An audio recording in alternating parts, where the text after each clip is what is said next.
Happy December, happy Advent. Just tweeting out that the stream is starting right now.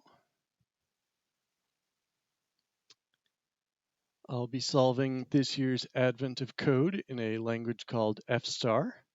FStar is a research language that has dependent types and allows you to prove things about your program as you're writing it. One of the advantages of FStar is that it can be compiled into we can extract a program and actually run it. So it extracts to OCaml. Other features of it I'm not as familiar with. Extract to C or WebAssembly or F Sharp, although the wiki suggests that's broken right now.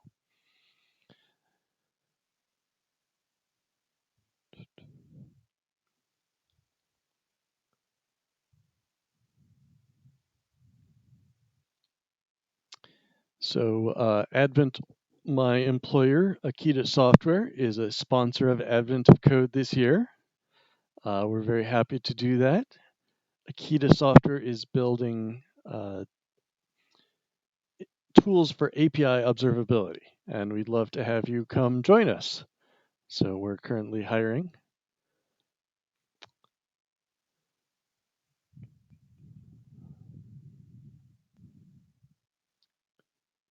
I started my stream a little early. I don't have a lot of patter set up to go. I'll talk about FStar a little bit. Let me switch over to the screen share.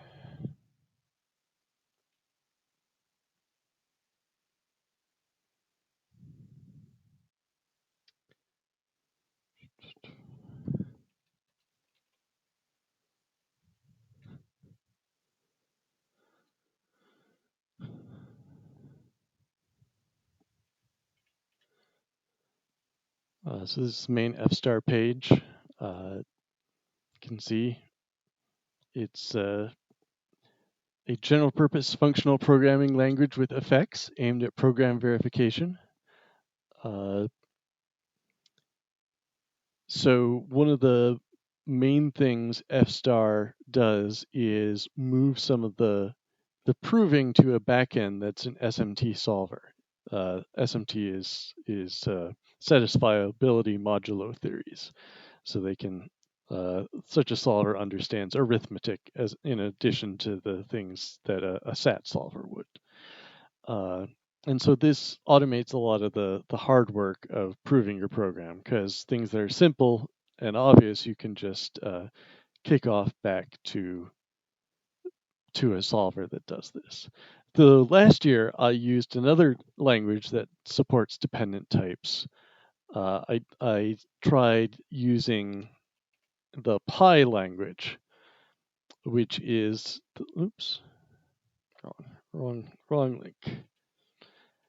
And Pi is also a dependently typed language. It's the one featured in the little typer, but it's such a toy language that it's hard to even work with text. I had to do a lot of pre-computation to even just get the input into Pi.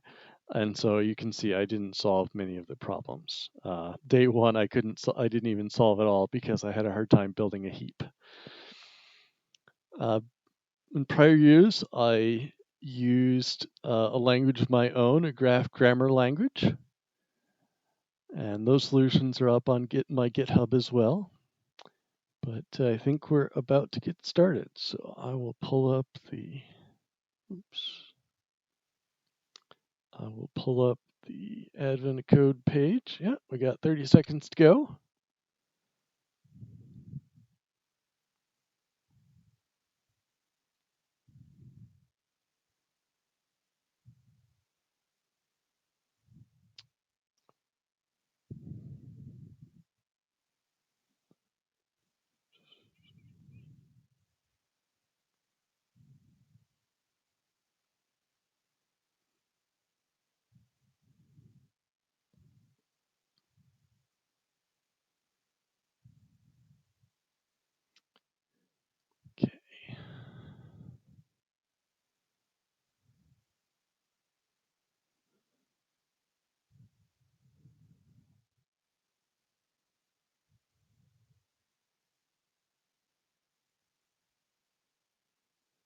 All right.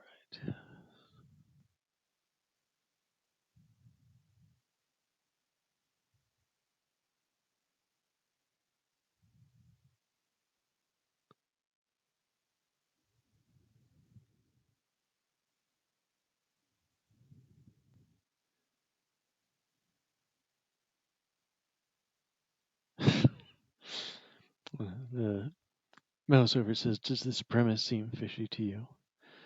All right, we need to count the number of times a depth measurement increases from the previous measurement. All right, so I'm going to play my usual trick here, and we're not gonna bother with IO on day one. We're just gonna copy this into the program itself.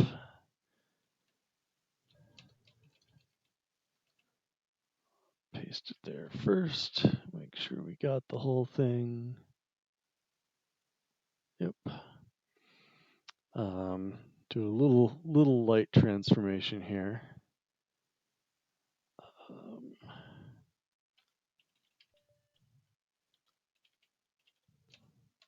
If I can remember the awk, how to do this in awk.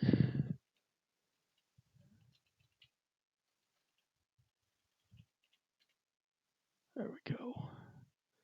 We just needed semicolons after everything as the list literal separator. All right, I'm just going to dump that to a file.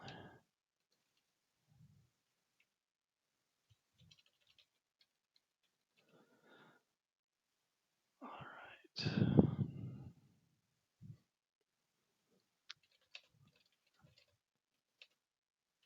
So input is a list of integers given by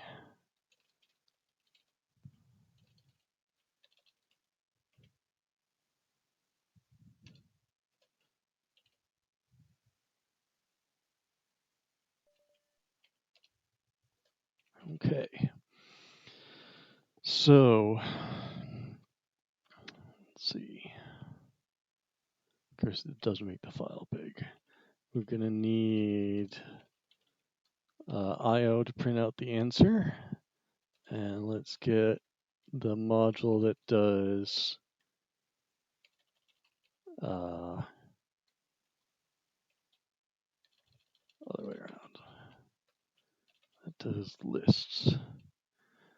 There are two modules that do lists that have different effects. I can get into that later maybe, but we want the one that's pure functions, pure total functions, which is the tot effect. All right, so let's do this recursively. So let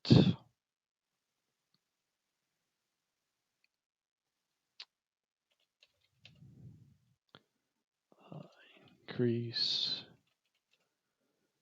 So we've got an existing count of increases.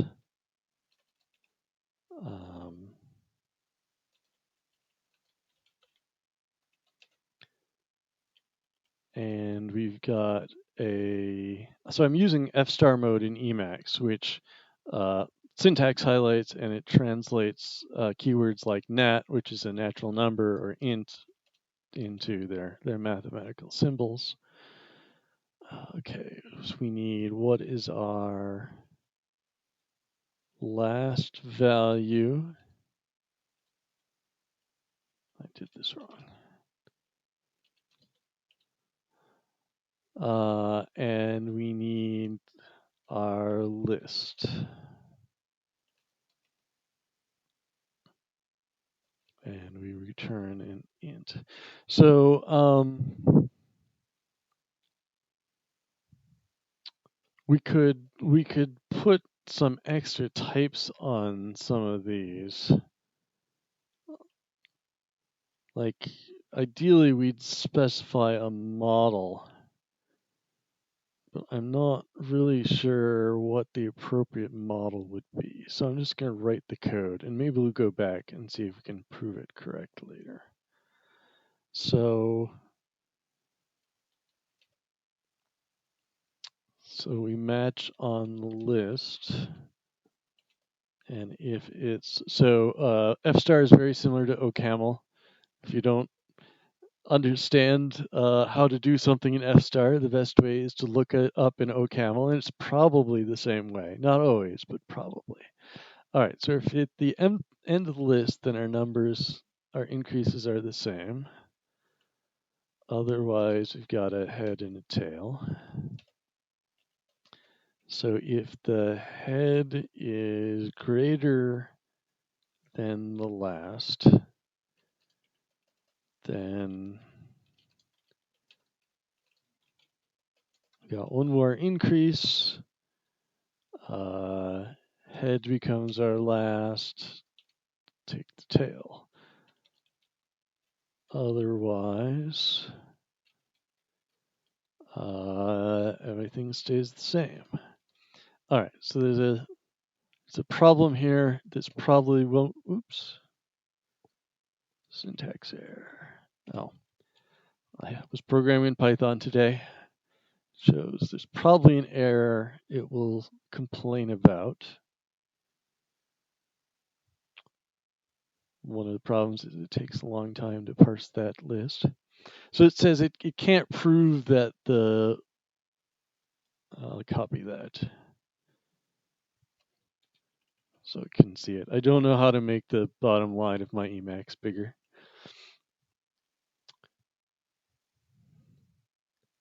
Hello.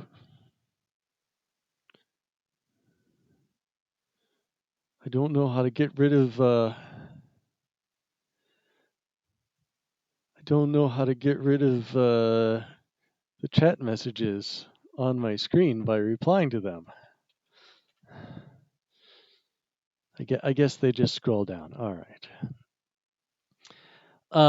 So this function is implicitly a total function, which means we have to prove it always terminates. And the default way F star does that is by lexicographic order of the arguments. It wants to say that, well, the first argument got smaller, or if it stayed equal, then the second argument got smaller, or else the third argument.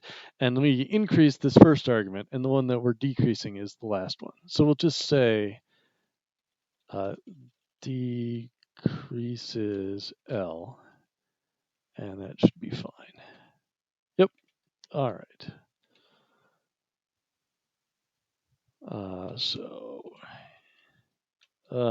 Did I get backwards? Are we counting increases or decreases?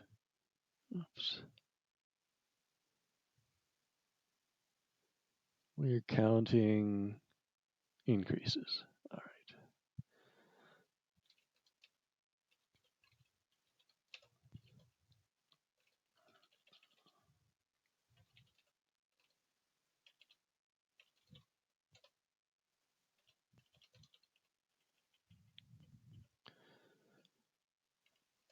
Increase count.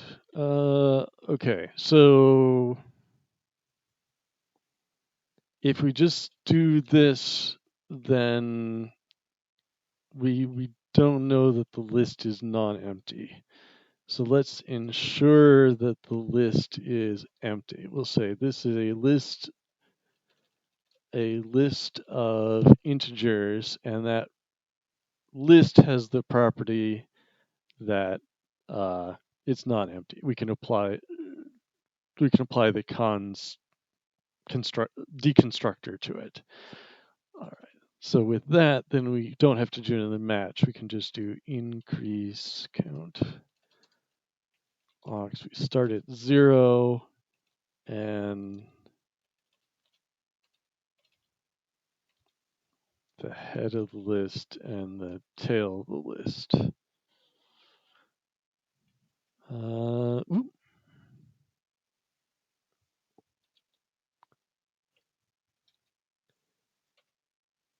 All right, it's happy with that. So it said because we have this type, then we can call the head function that was defined in the package we pulled up. All right, so let's I think that's all we need to finish part 1. So let's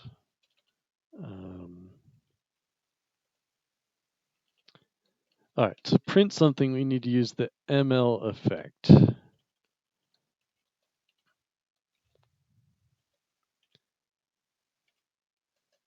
So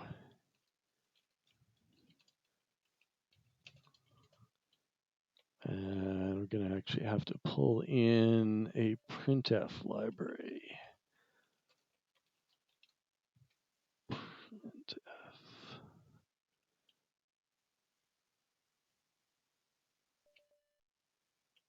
All right, let me just, all right, so every time we add a new dependencies, we have to start over, and it's unhappy when there's a syntax error. Let's just put admit there and try again.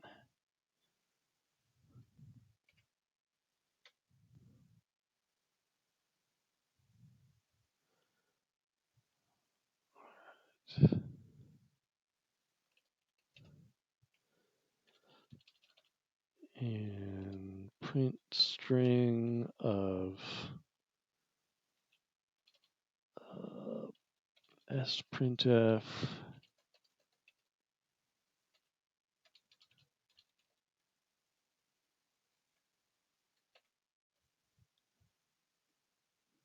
oh, okay, we didn't import the ML effect. That is,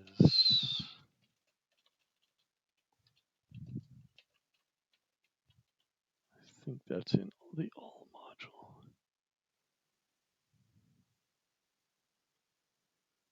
Okay.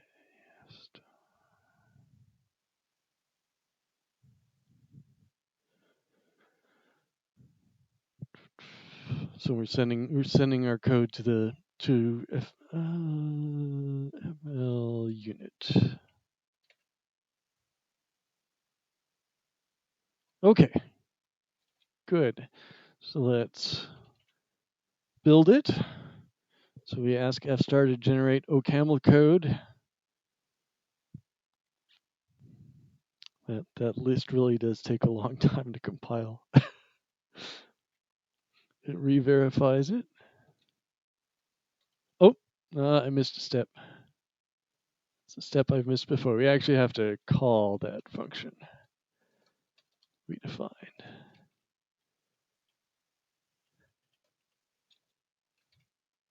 Yeah. And we get a little warning. Top level let bindings must be total. This is not a total function, but that's actually what we need in order to compile the code.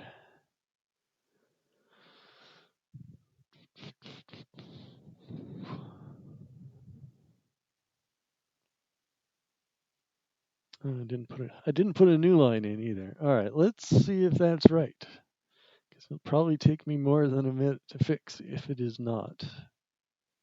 All right, we made it. All right. So now we need a 3 measurement sliding window.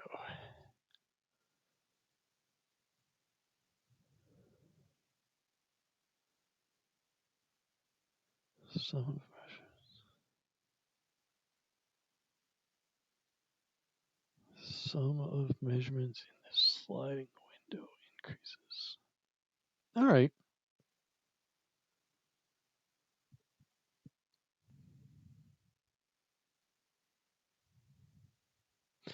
This is sort of similar to something I was thinking of doing in a cellular automata warm-up from a previous year. All right, so we're just gonna copy part 1 to be part 2.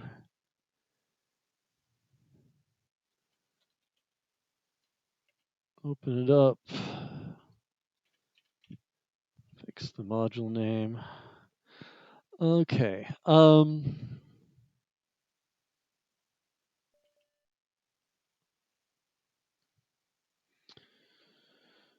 So we could just do this, but bigger. As we could have 3 lists here and be working through all of them.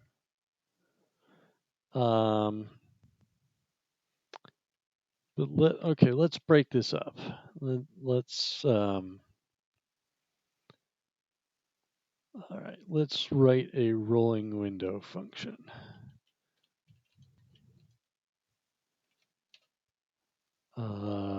So we want to take a list of integers. I mentioned the formatting. It causes me great conceptual difficulty because I keep wanting to type capital Z or capital N instead of internet. All right, and we want to return a list.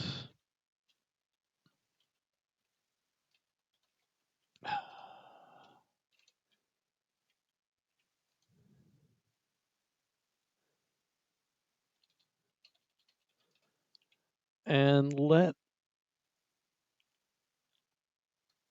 can we write the property it should have as a type?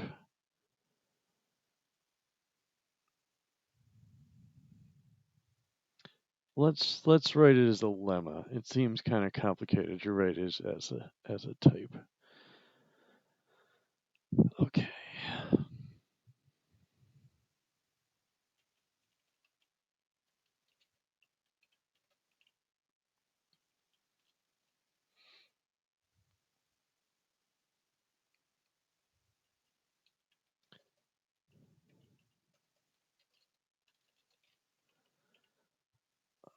So how do we want to do this? We want to give it 0, 0, and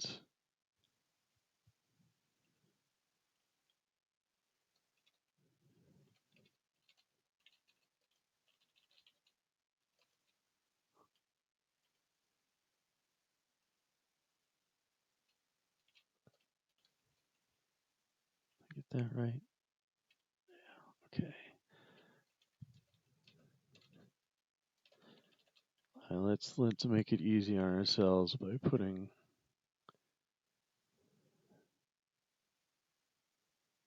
no, we don't need that. We just need the list. So is the rolling window defined to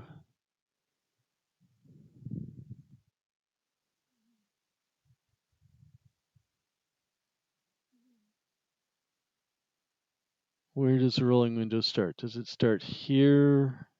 No, it starts at the first 3.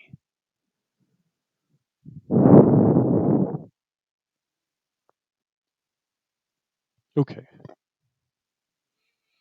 So we really want these to be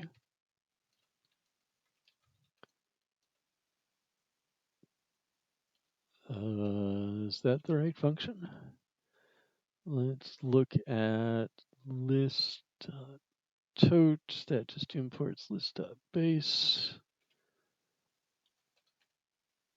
Nth list and then the nth element. Okay. And I looked up today that this is actually a constant time operation, which made me feel better. 1 and the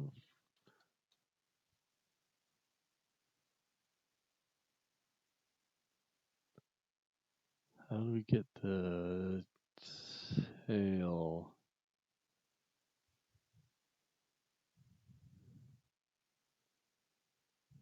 I don't know if we can get the nth tail. We may have to do this the hard way.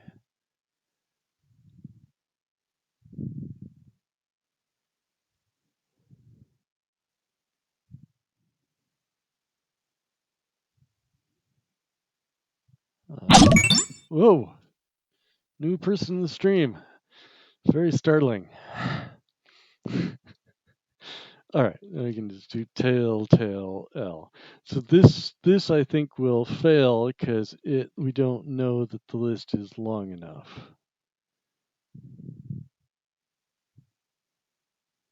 Yeah, so we'll just, oops, oops.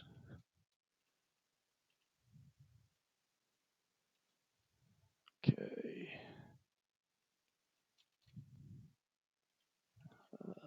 Previous minus 2 is an int, and previous minus 1 is an int.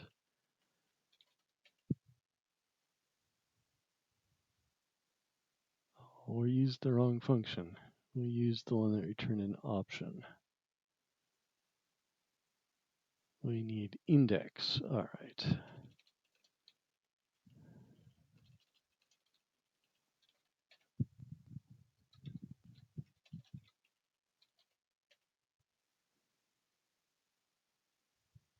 All right, and as expected, it complains that we haven't guaranteed the length list is long enough. So I'll just change this to length L has to be greater than equal to 3.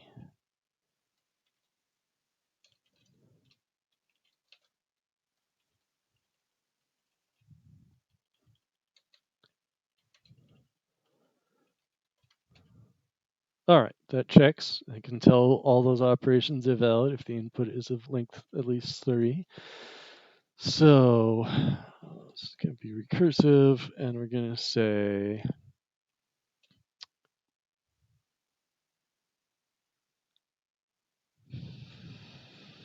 all right, match L with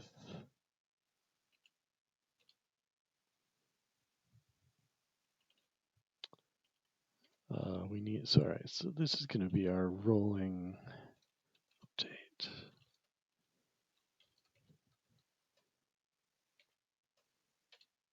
I don't know how to indent this yet. The Emacs mode actually does not do auto indentation, and I don't know what the preferred, whether the colon goes there or on the other line or what. All right, match L with, if it's empty, then we're done. Otherwise, we want to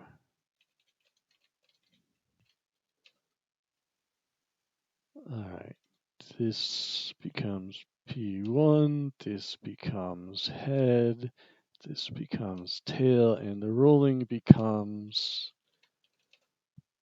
no, we won't do it that way. Do P2 plus P1 plus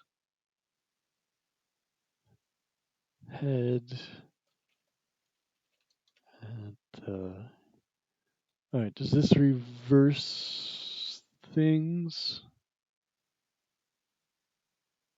I think it does. Let's see. Yeah, it does. Crud. All right.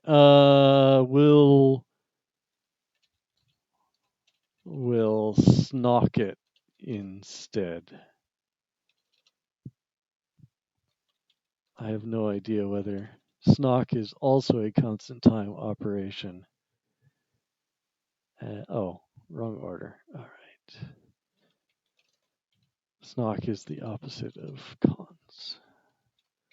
Oh, and we didn't say decreases L.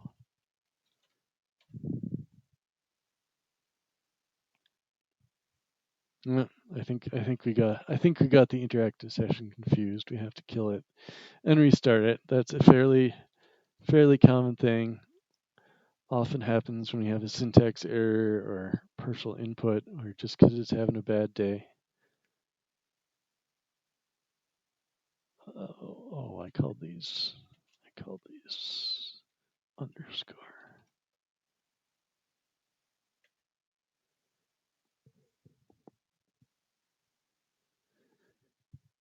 Expected expression of type list, blah, blah.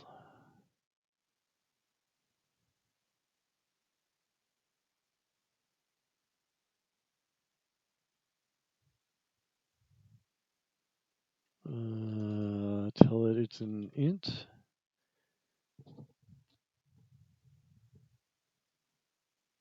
Right, what? Okay. We use an uncurried snock LX instead of curried snock X. This is intentional. Oh, good. If snock takes a pair instead of 2 arguments, it allows for better patterns on the lemma. Okay, I see. That's somewhat non-intuitive.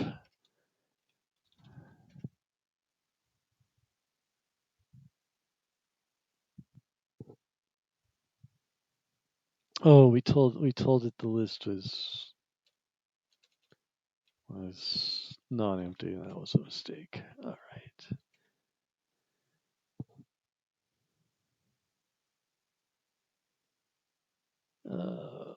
Okay.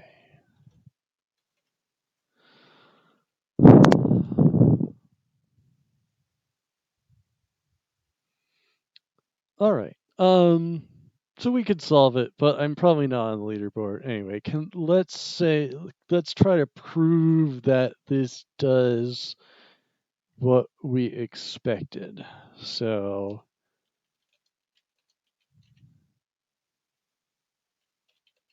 okay. So this takes a list of length greater than or equal to 3. And we want to show the lemma that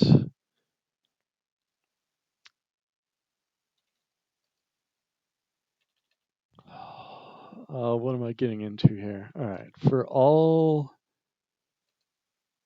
n, actually probably have to qualify. We want to show that rolling window 3, that index of n equals index n of L plus index n minus 1 of L plus index n minus 2 of L.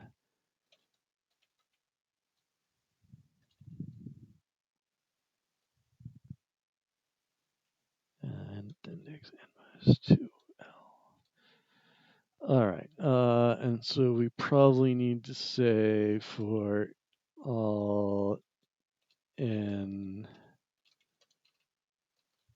nat less than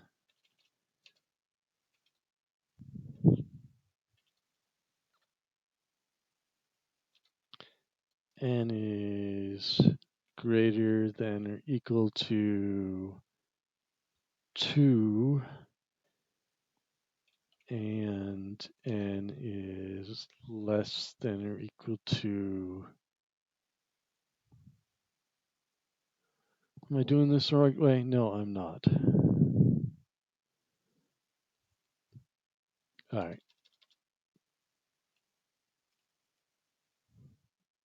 Well, we need to turn these around to do something. So 0 is going to be elements 0, 1, and 2 of the original list. So n has to be less than or equal to length L minus 2. Let's see, so for length 3 list, it's got to be less than or equal to 1. No, it's got to be less. That can't be right. Okay, so if we got a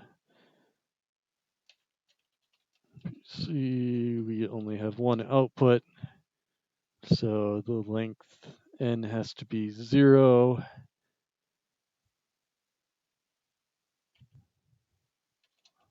All right, this makes me feel better.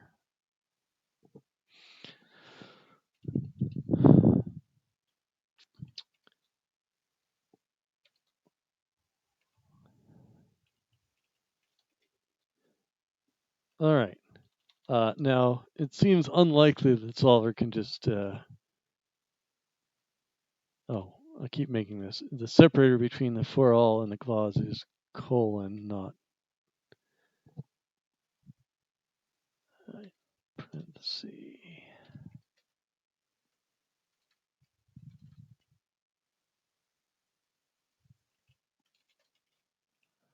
All right, come on. All right, I did these in the wrong order. Plus 2 n plus 1 n. All right. So syntactically correct. How about a subtyping? All right. So it said expected type. I'll copy that.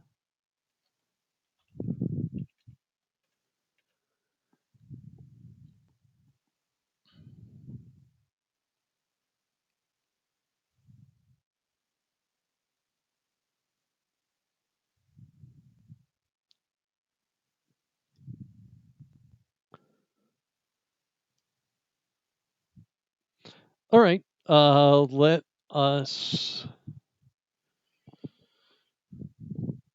All right. It's complaining that the bound on n is wrong. So let's just do length of rolling window.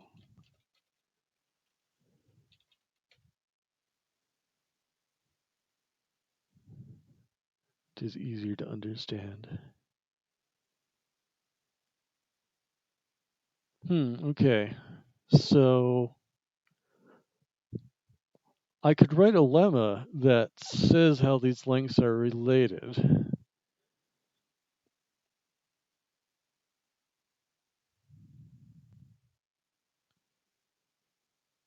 But I don't know how to put the lemma in here. So let's make this conditional. Says if n is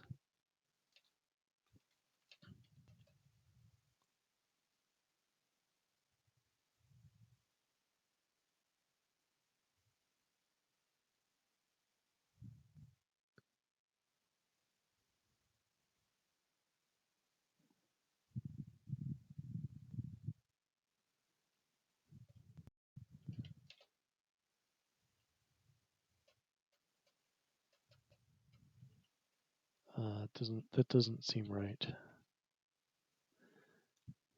If the length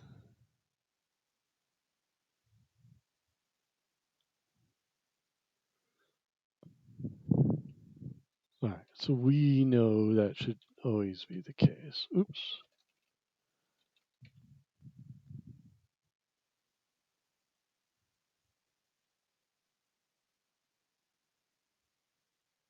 Okay.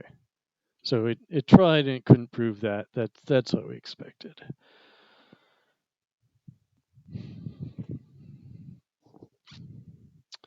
So how are we going to prove it? I will do that afterwards. Let's finish the puzzle so we can let anybody who actually wants to see the solution go home, and then we'll try to prove it's correct. So we just want increase count of rolling window 3.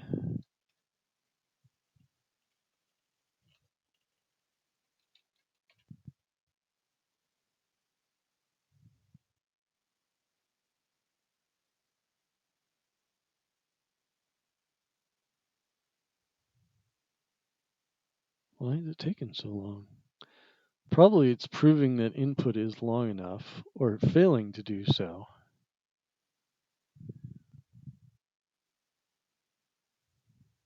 Yikes.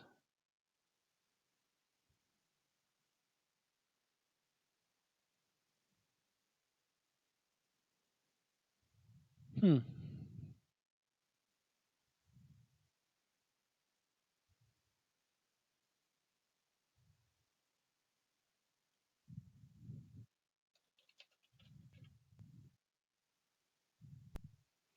We could run the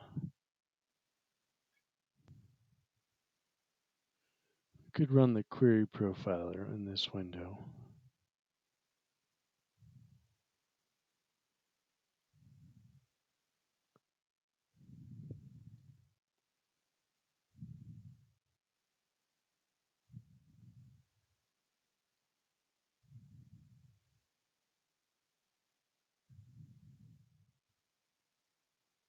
Should be pretty easy for it to prove, but encoding it to Z3 may be slow. We didn't run into this problem the first time.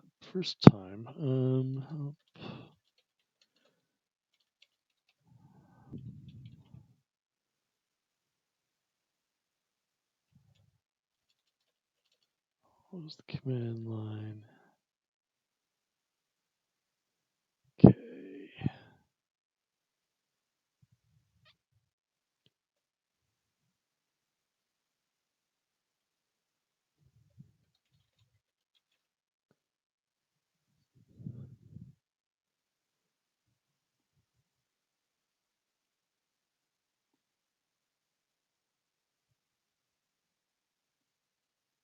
That's just statistics.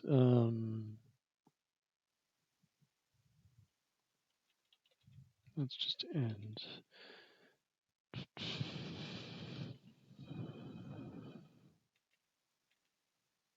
Query stats.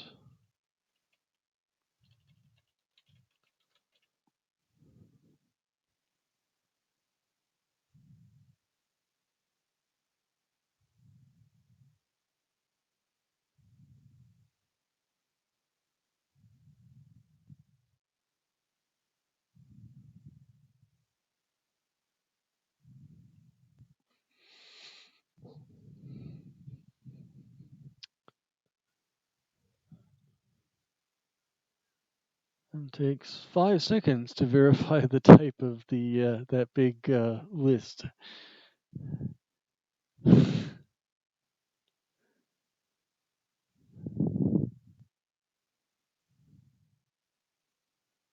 I'm surprised I haven't run into the R limit bound. They bound how much time each query takes.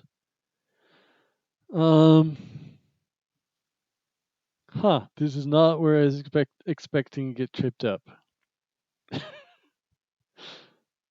right, we'll fix this.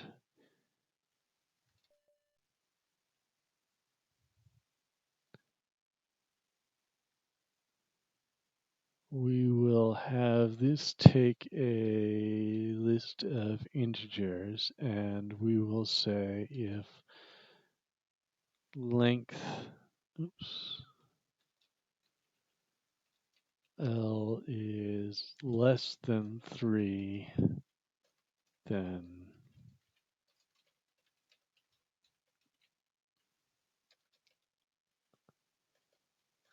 we'll turn that into a runtime error, but it should know in this clause that we're okay. Let's see if we get further on the verification.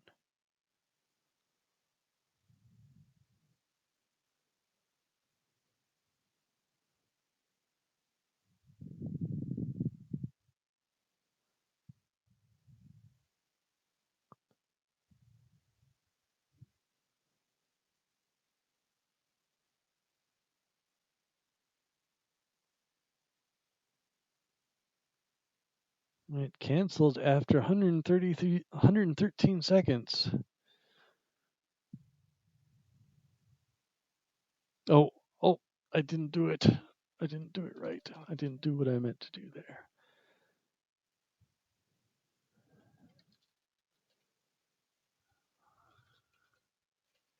There we go.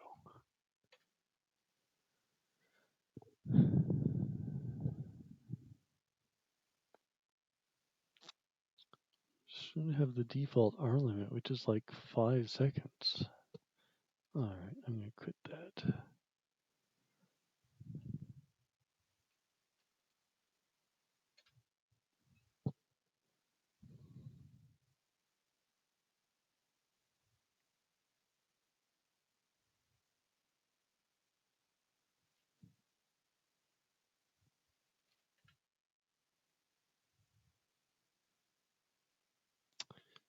Run in full tilt.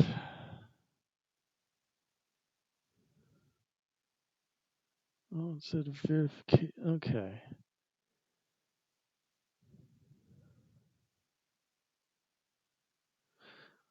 Phooey, I run into this again. before, where I keep thinking that an if statement will prove something, and it doesn't.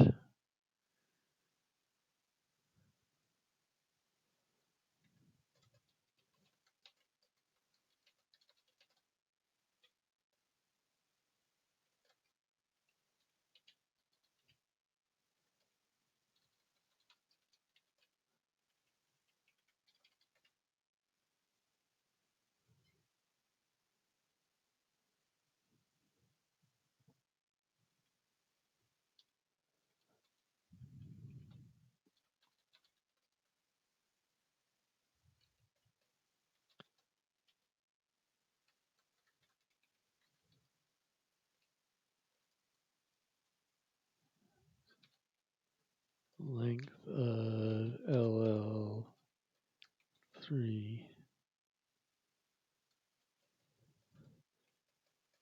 Will that do it? Will it just move the problem up?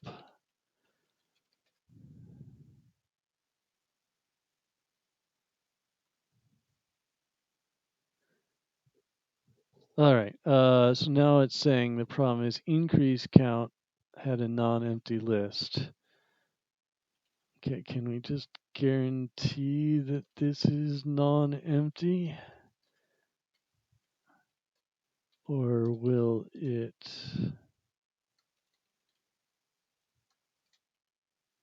that fail too? It does fail. All right, so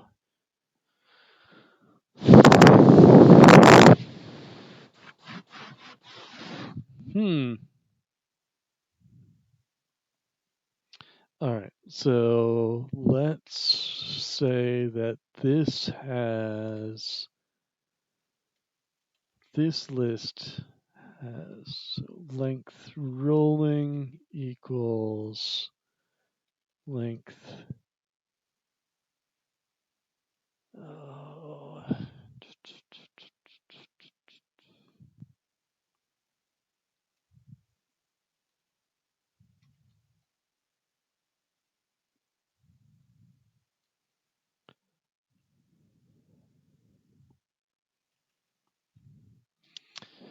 What can we say about this? So, I mean, if we give L an empty, if L is empty, then rolling is going to be empty as well. So let us prove a lemma.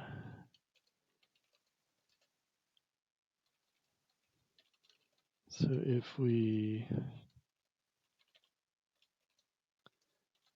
give it a list of length greater than 3, then our lemma is that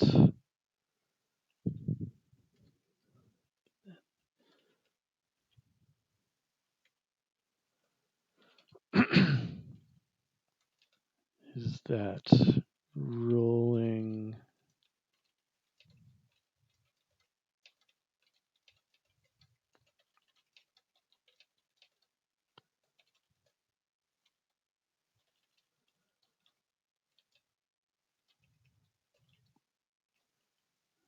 that the length of that is greater than 0, which is a fairly obvious statement.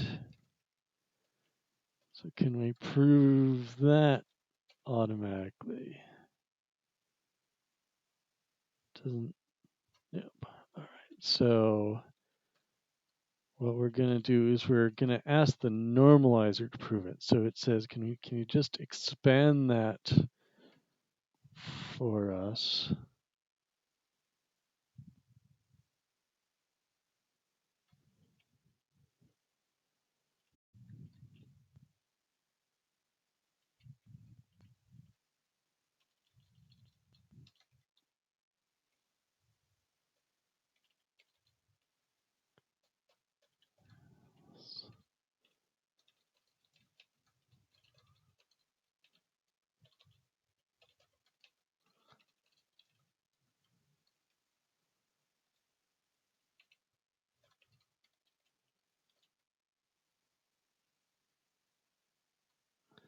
No, that's too strong.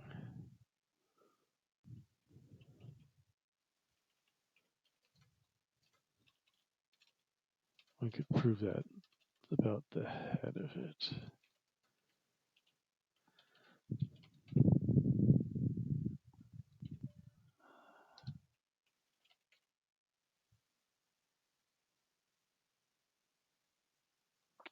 Nope, no good. All right, so let us, let's do induction.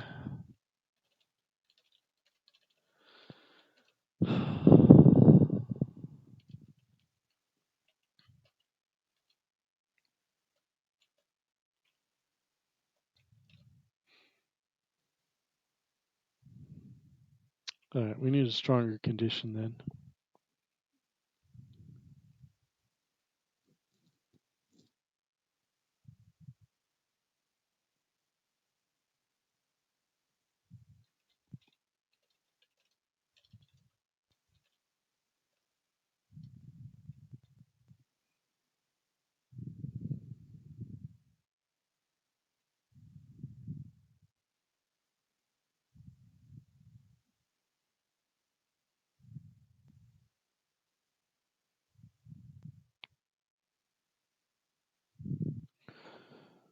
All right, how are we going to do this? So we want to convince it that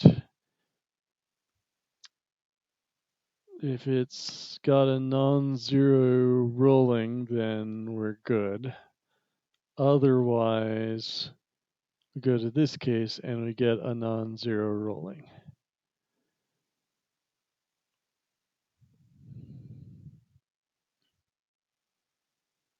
I'd hope that a cert link could do that.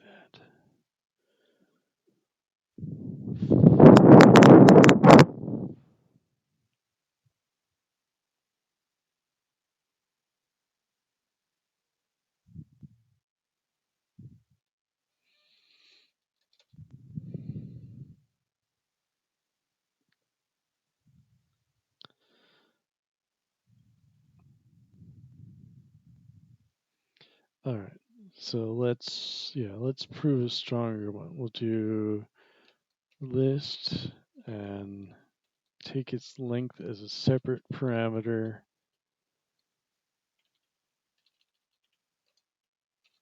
And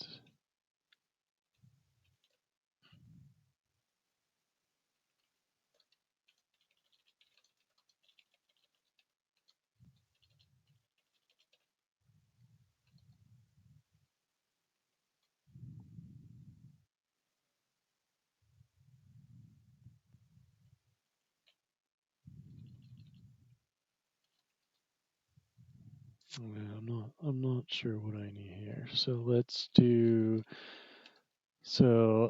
requires length L 3, ensures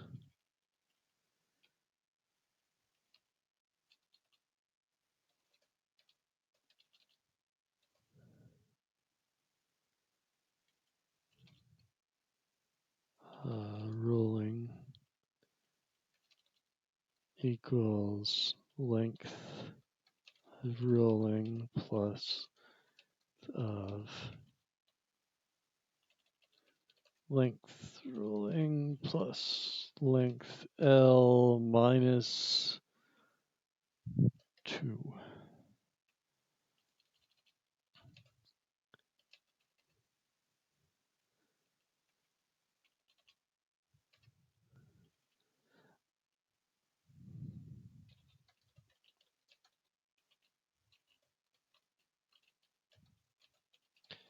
All right, let's just see whether it agrees.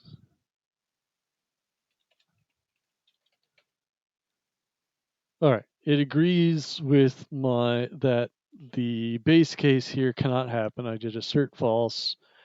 Okay, it knows the length is greater than 3. That can't happen. So we've got a head and a tail.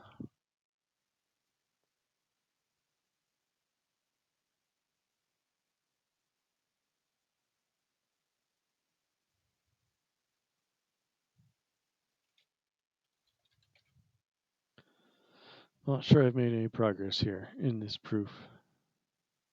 Yeah.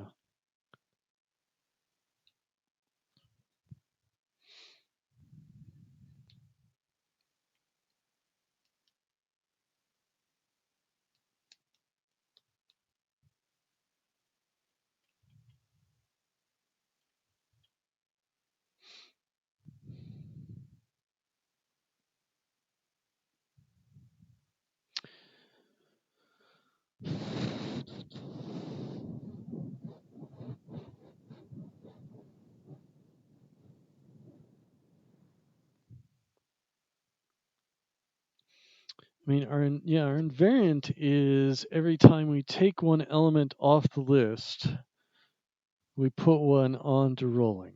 So we should be able to turn that into a proof that their length is constant.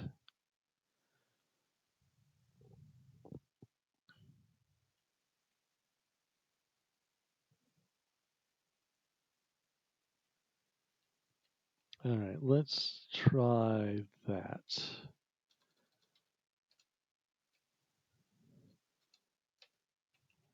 All right, so for any int, for any two ints,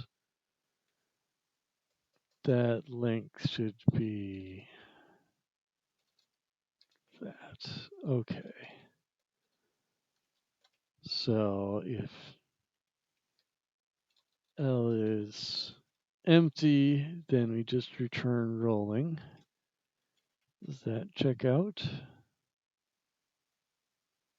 Oh, crud, we confused it.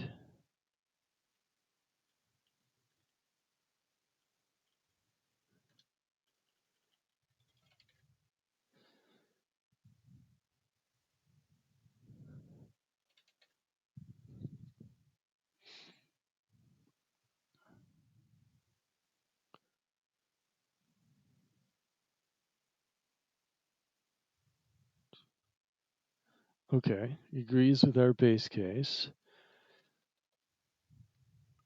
So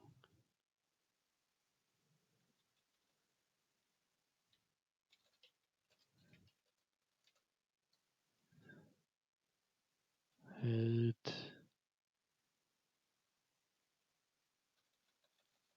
tail,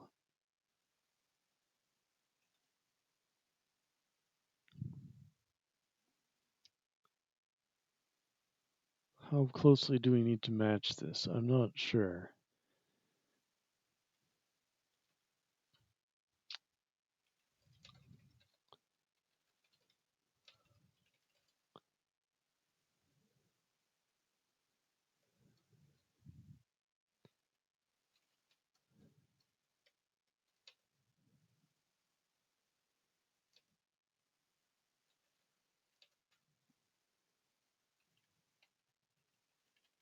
Let's just match exactly.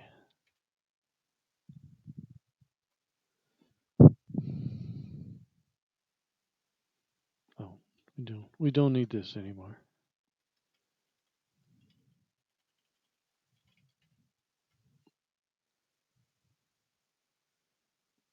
Well, I'm still not happy. All right, let's take a.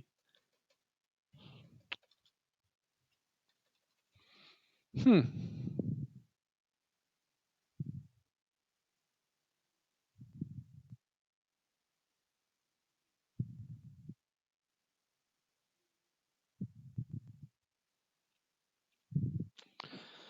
All right, this says length of rolling window of tail and snock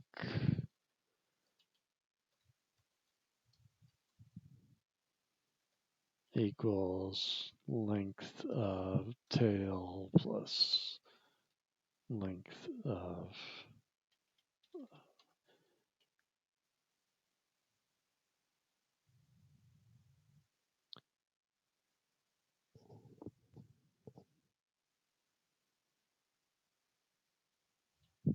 length of rolling. So if it can't prove the whole thing, it's because it doesn't know.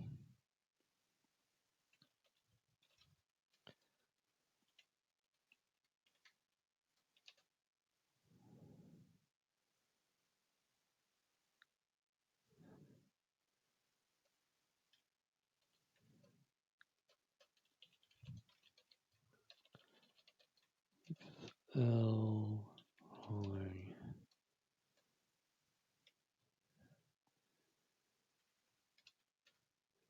So let's tell it that that is equal to what we care about. Does that help?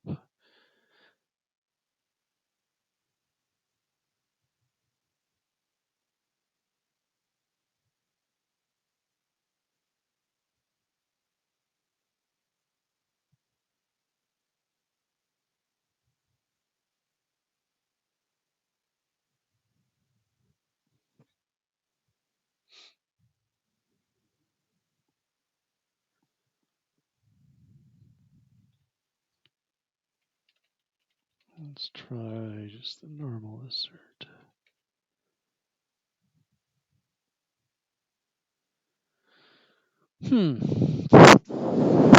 Okay, fair enough. That looks. Oh, that's not.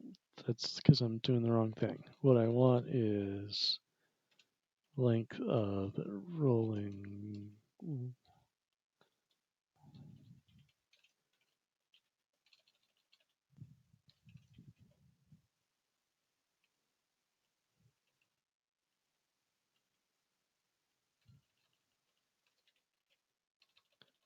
Proves the two function indications are of equal length. So x, y, l rolling equals y tail, head tail,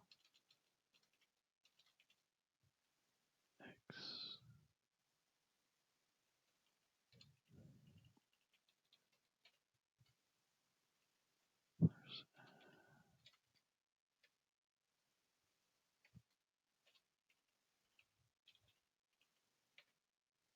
All right. I'm still not happy with that. All right. So let me dump out what it knows. I find this a useful technique sometimes.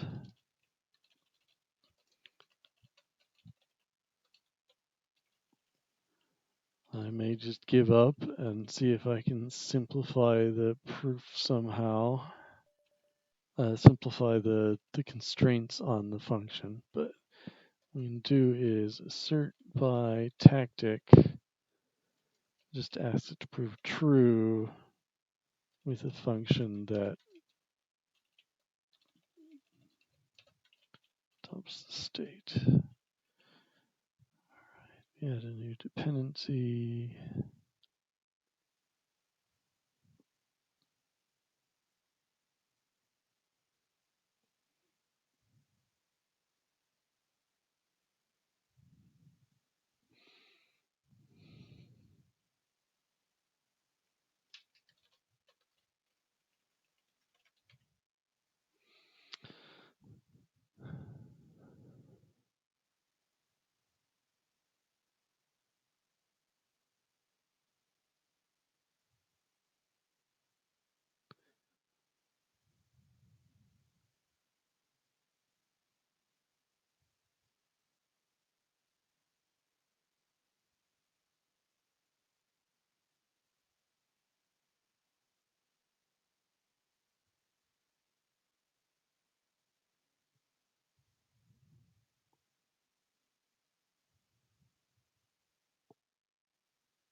Well, that seems like it has enough.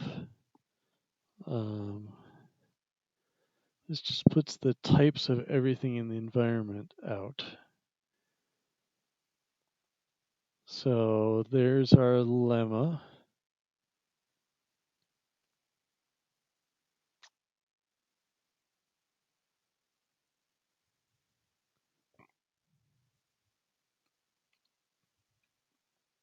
And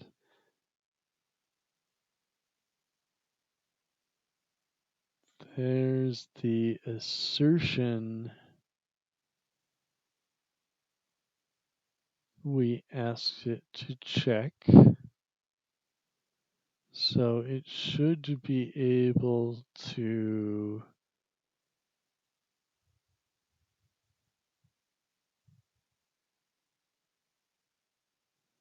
go from, well, let's give it a try.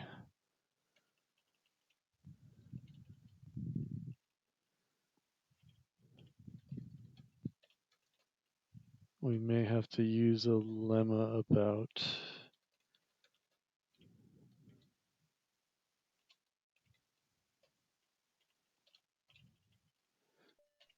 how string lengths behave, although I hope we do not.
All right.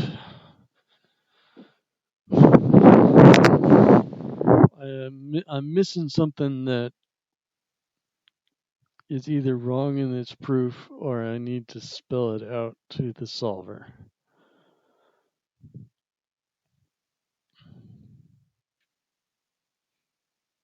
I feel like it's that I'm missing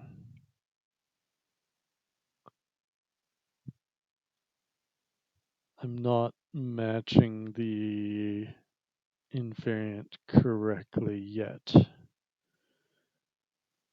So we've got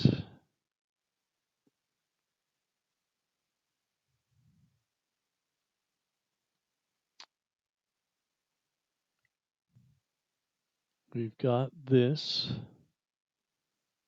from our inductive hypothesis. We did a bunch of stuff to it.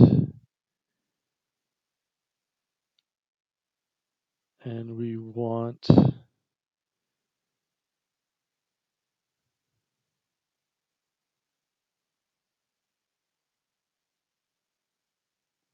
got that.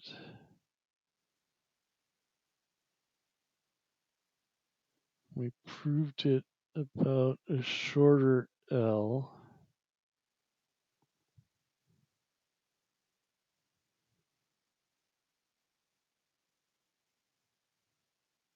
L is B colon B point 0.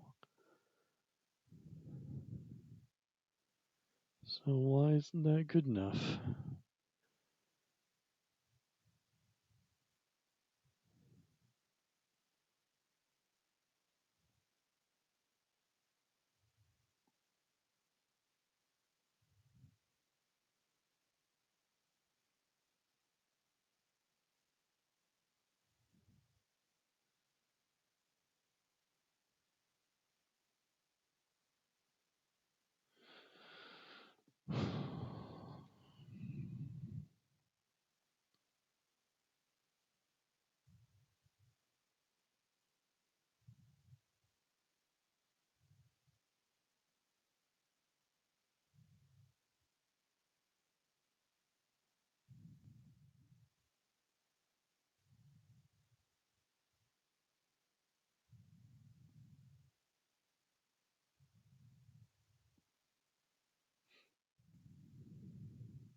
All right, so it knows that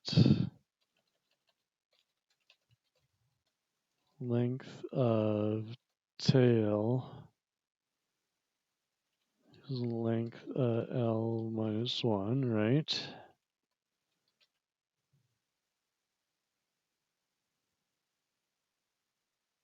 It does. All right. Does it know that length of snock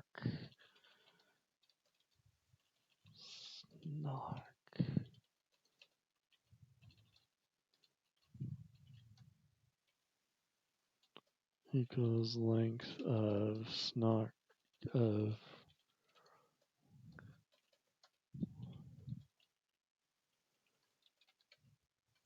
plus.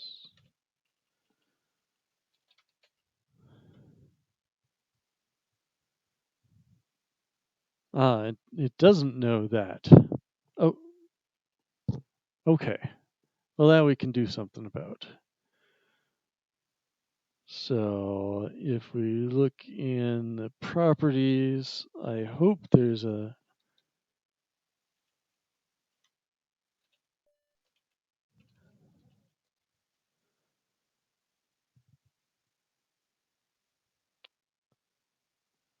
all right. So lemma snock length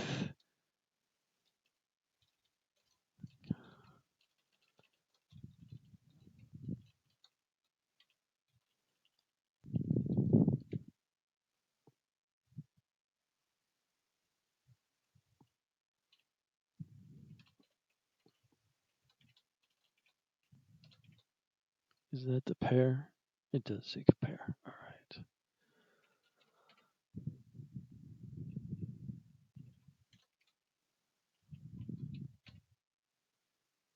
All right. I think that was the missing piece. Now we can take out our assertions one at a time. Now that we know what was missing.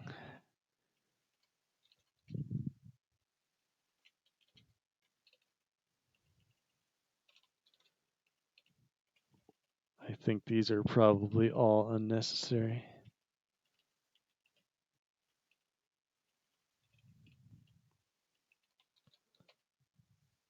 Okay, yep, now that was the missing piece. I thought there'd be a pattern for that, but there was not. Okay.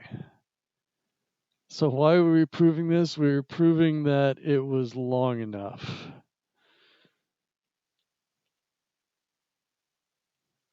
Where did we have that failure?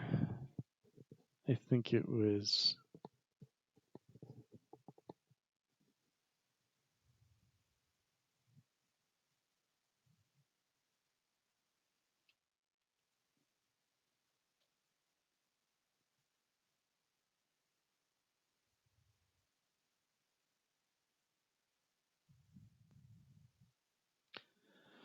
All right, so what we want to do is use our lemma here.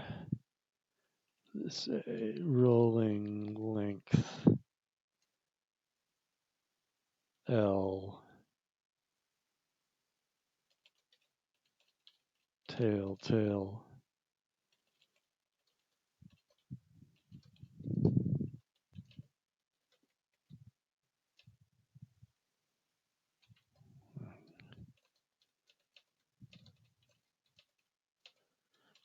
So it should, yes, that gives it everything it needs. So we gave it this list, which it knows is of length at least 1, and it can apply the lemma. And so now we type checked it. Okay. That took a little longer than expected, just to prove that the length had that it had length greater than 1. We proved a lot more. All right, let's see if we got this right, or if we have more debugging yet to do.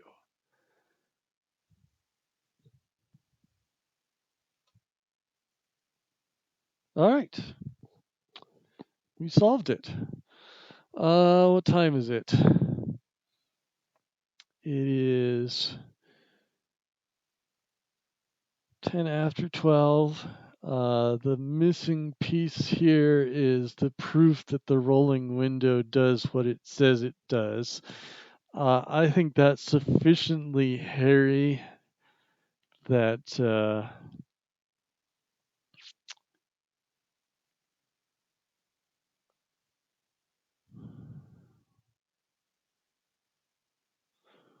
I'm not entirely sure how I would go about proving that, to be honest. So maybe I'll sleep on it and do it. It'd be fun, but I'm honestly kind of blocked on how to do that. Let me think about it for a minute.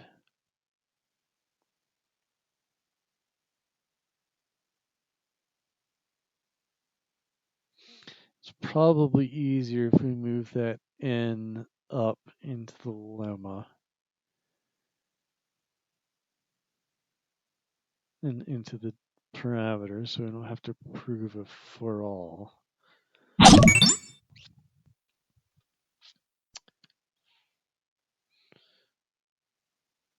Hello.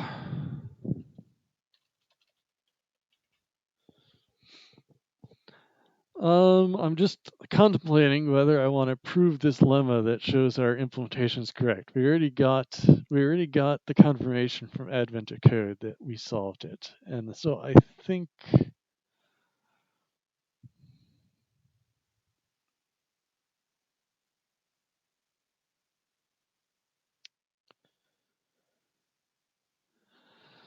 let's at least give it a try.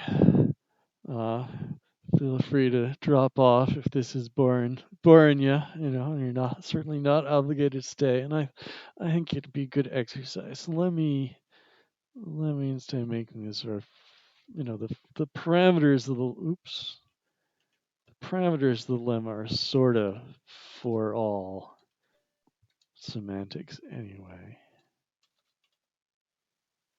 Why can't I copy and paste?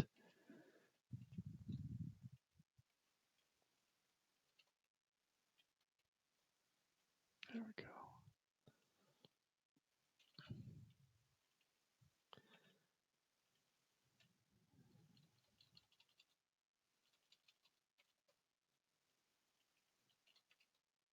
All right, does that still type check?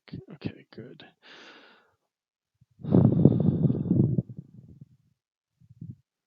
All right, we can make this a requires instead of an implication. So requires. There's a way to switch them back and forth, but I think it's just easier to do it this way. Okay.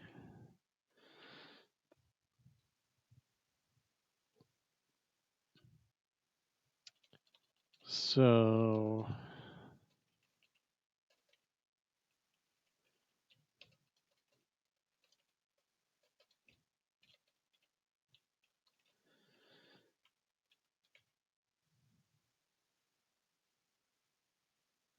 yeah, we can't even prove the base case of this, which makes me think it's not formulated correctly. But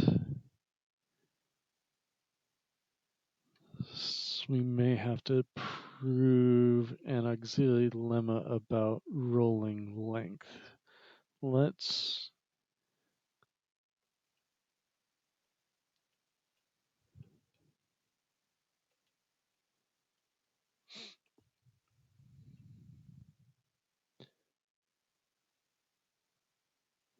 let us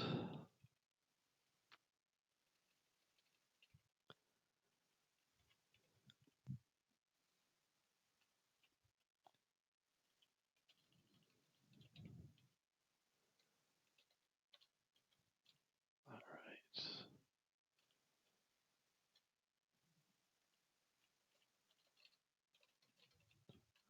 right. Let me fix these in the right order.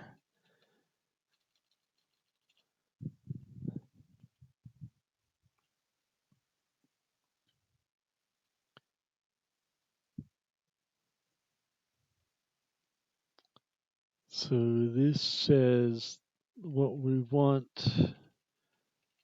is that the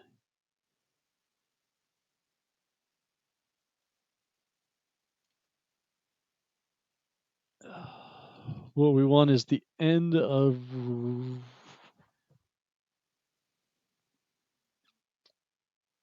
the end of rolling is equals the sum of these three things. So how do we get the last element in F star list?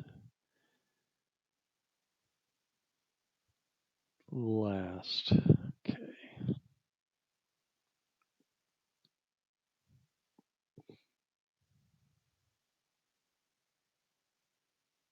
Except that's not really right. No wonder it couldn't figure out. I can't even figure out.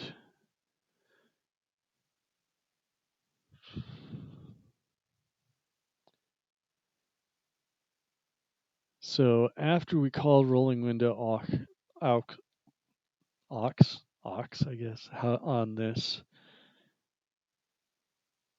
then the element we add will be in some random position.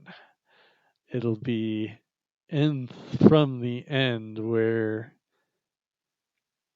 n is the length of L, maybe plus or minus one, because it feels like there's an off by error, one error here.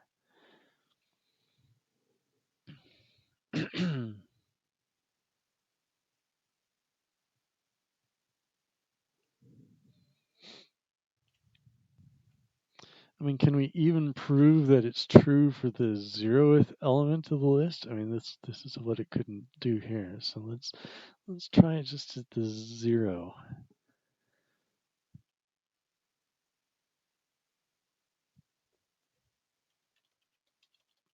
So if this is a list with length 1, then it should be the case that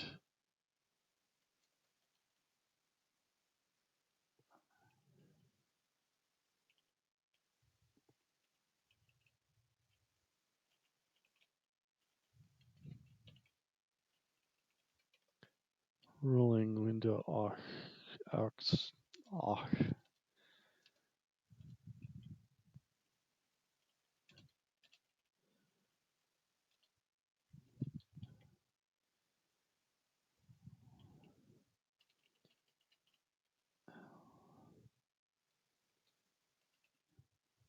should be the case that the tail of that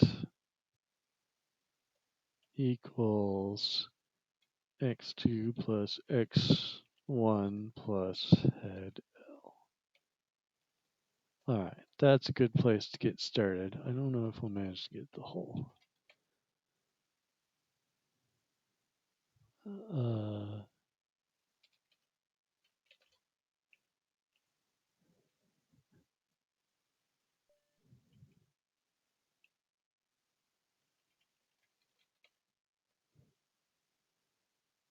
Oh, that's not what I want. I want last.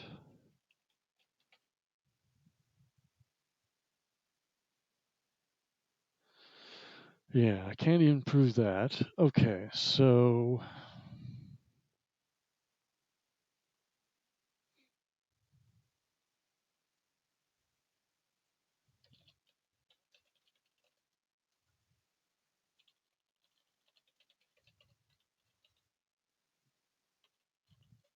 is that even true? It is true, yes.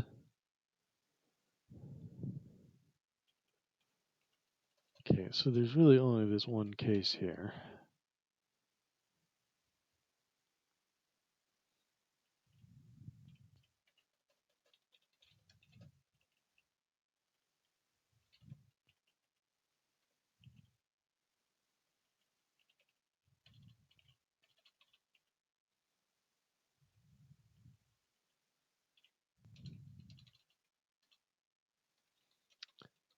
think this is a problem again where we're going to need to reuse that SNOC lemma we had before. Something's wrong here.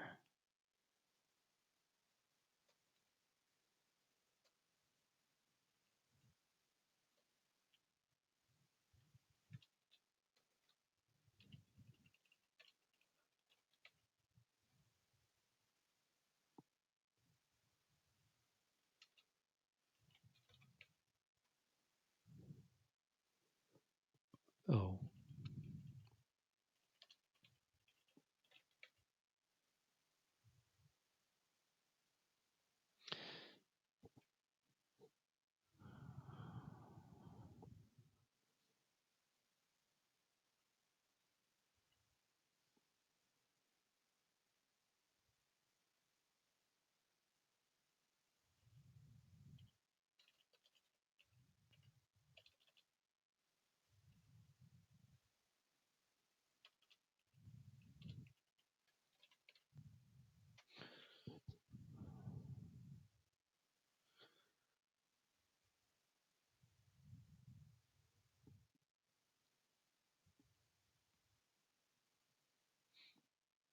Well, assert norm proved this, but the overall lemma still failed.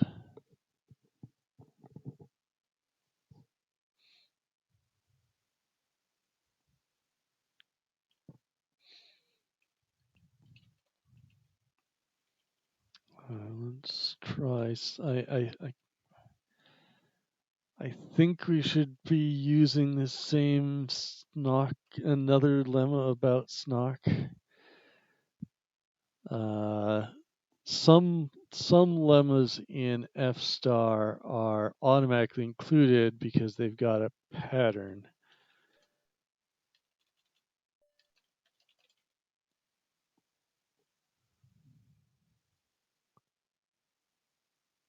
And some are not. That's our only lemma about SNOC? Huh.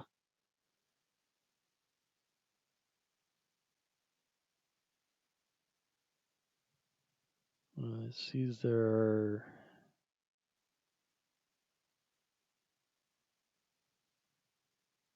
Okay. Unsnot gives us the last element.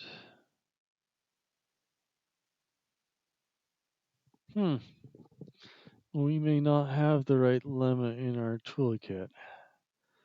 Alright, let's try this again anyway.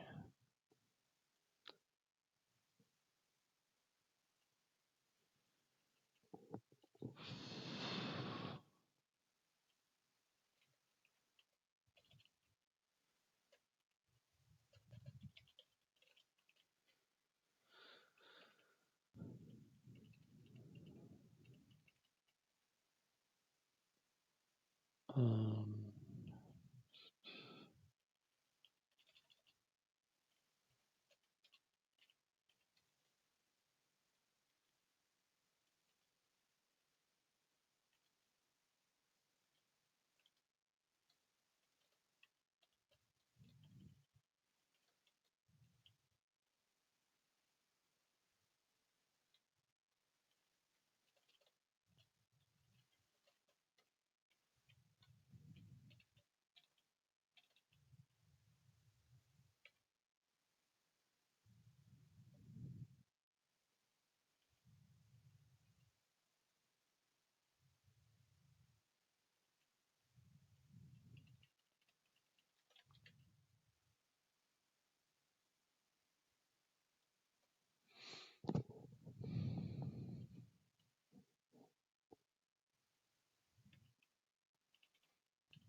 I feel like I'm doing an awful lot of the work for the solver here today. I'm not entirely sure why. So that should be equal to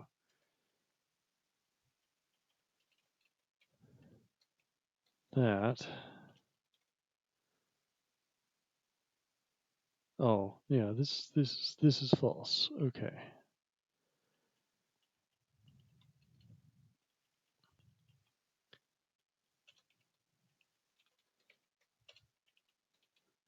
All right, and then assert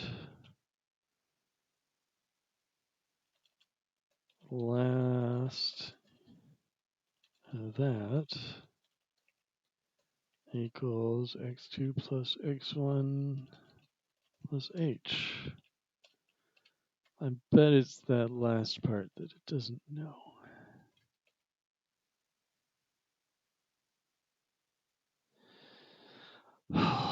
Well, that sucks.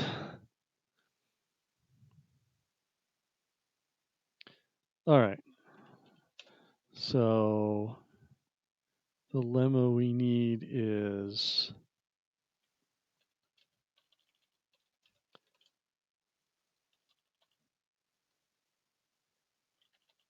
last of snock is element. So given in, we'll take a type and a list of that type and an element of that type. Then our lemma says that last of snock of I keep typing scons because that's a build system that I used in a previous job. Snock L comma E is E.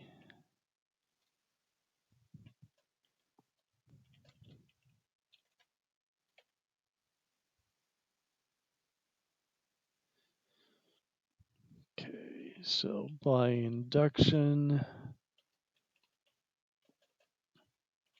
if it's the empty list, is that obvious?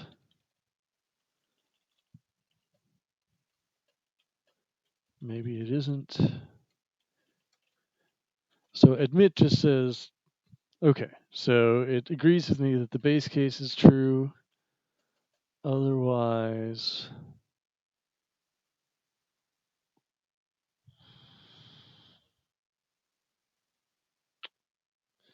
not sure we have everything we need to prove this. How is snock defined?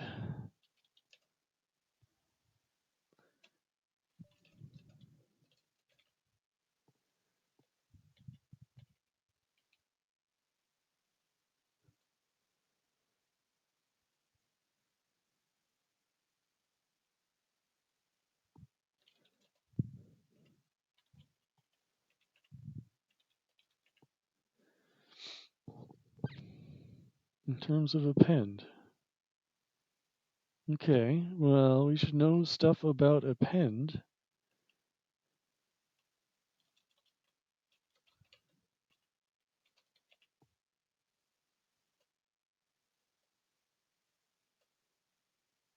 Maybe we'll end up proving things about append. Append length.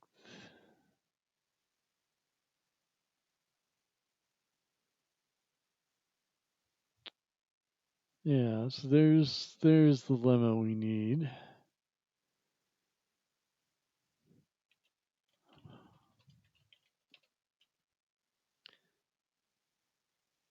Last two lists, so L and list E.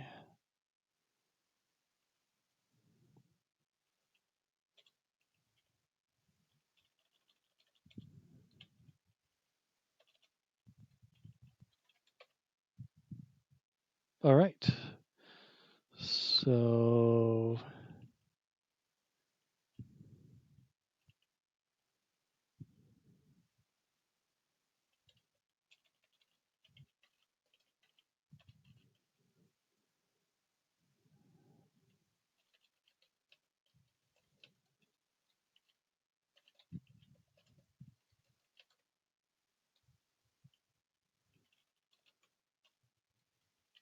let's just try appealing to that lemma all by itself.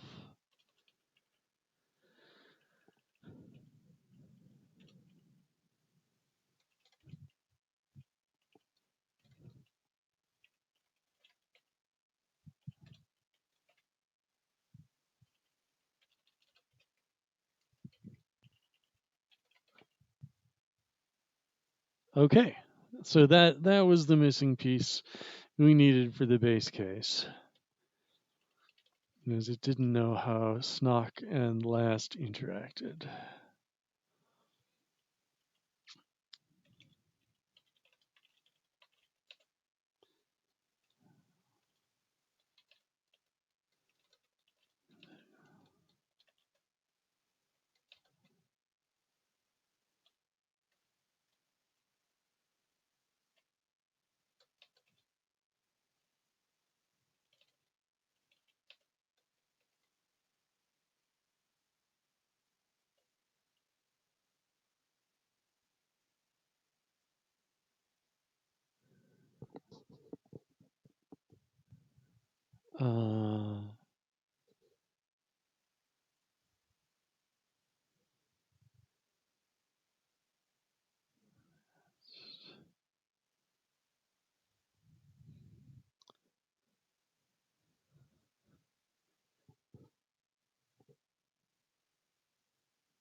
Uh, I think we got a problem though.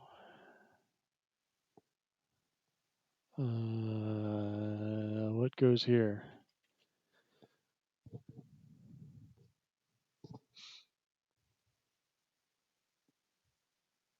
Is it?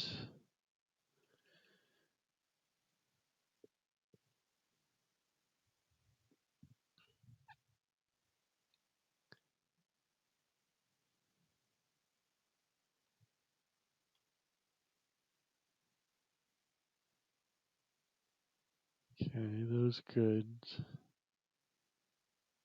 Last. So the problem is index and last are not compatible. All right, I'm gonna call it a night. I don't think I'm gonna be able to get that right. But we solved both parts of the problem today. We learned something about SNOC. Don't use it. Makes things hard to prove. Internet Bird asks, I'm not familiar with this programming language, but it's used for mathematical proofs. This is FStar. Let me pull up the page again. It's a supposedly general purpose functional programming language. It is aimed not so much at proofs in general, like a language like Coq is, but aimed at program verification. So proving that our programs are correct. And so an advantage of FStar over other proof-based languages is you can actually extract running code from it, like I did tonight. And we'll hopefully do for the rest of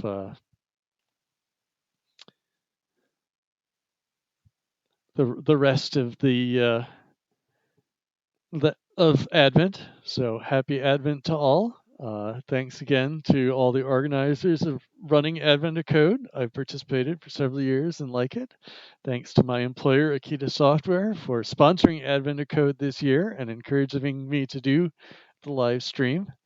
And we'll see you tomorrow.